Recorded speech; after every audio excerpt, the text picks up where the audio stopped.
This is Nick with Bill Brothers Roofing at 545 Vista Miranda. We're on top of a flat concrete tile roof. Now, this tile is in pretty good shape. The good thing with concrete tiles is that it actually does tend to get stronger as it ages.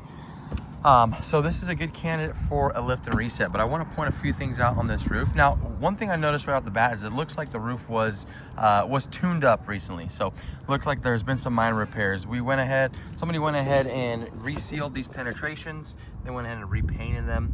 So it looks nice, and those penetrations are sealed off properly, and that's what we love to see on a roof. Some good proper roof maintenance. We can also see that they opened up the valleys on this roof to allow for proper flow. You'll notice that your neighbors, just want to point this out, you can see just how tight those valleys are and how those tiles are just butting up against each other, whereas your valleys are nice and open. And that's going to allow for water to flow freely off the roof. It's going to allow for debris to not accumulate in the valleys as well. So that's what we want to see, right? But you can also see the original underlayment that's poking through. So they went ahead and cut this tile, and this is the original underlayment that's on the roof. And you can see just how brittle this stuff is. This stuff is crumbling in my fingertips. I pulled this tile just to show also, you can see how dirty this is. You can also see how smooth this underlayment is. Good fresh underlayment is going to be very thick, very coarse, very granular to the touch, and this is none of that. Again, pulled some more. You can see how rusted out these nails are, how smooth this underlayment is, how dirty it is, all the watermarks. And then same thing over here. Again, this part is in even worse shape. So all these are telltale signs that the roof itself has gone past its life expectancy.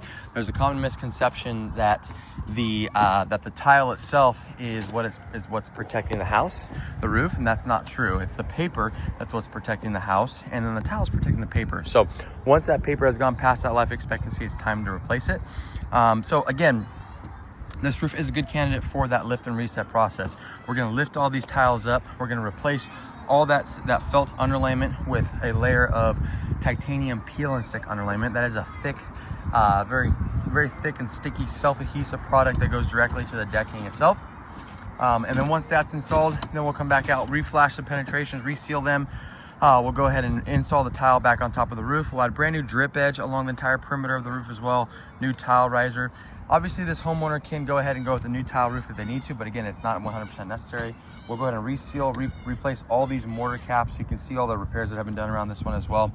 And then we'll paint the penetrations again, just like they did before, just to ensure that it matches properly with the roof. And then at that point, this homeowner will have a roof that they won't have to deal with again for the next 35 years or so. Looks like somebody came and power washed it a little bit as well. But it's really important that the homeowner understands, especially when it comes to adding solar to this roof, that the roof is in proper shape for all those solar penetrations to go on it. So based off the condition of this roof, based off the age, in my professional opinion, we are going to need to replace this roof. We'll be swapping out these vents also with O'Hagan vents. O'Hagan vents are flat, low profile vents, just like your neighbor has right there and there. And that'll also allow us to add more solar panels to this portion of the roof also. That's it for my inspection.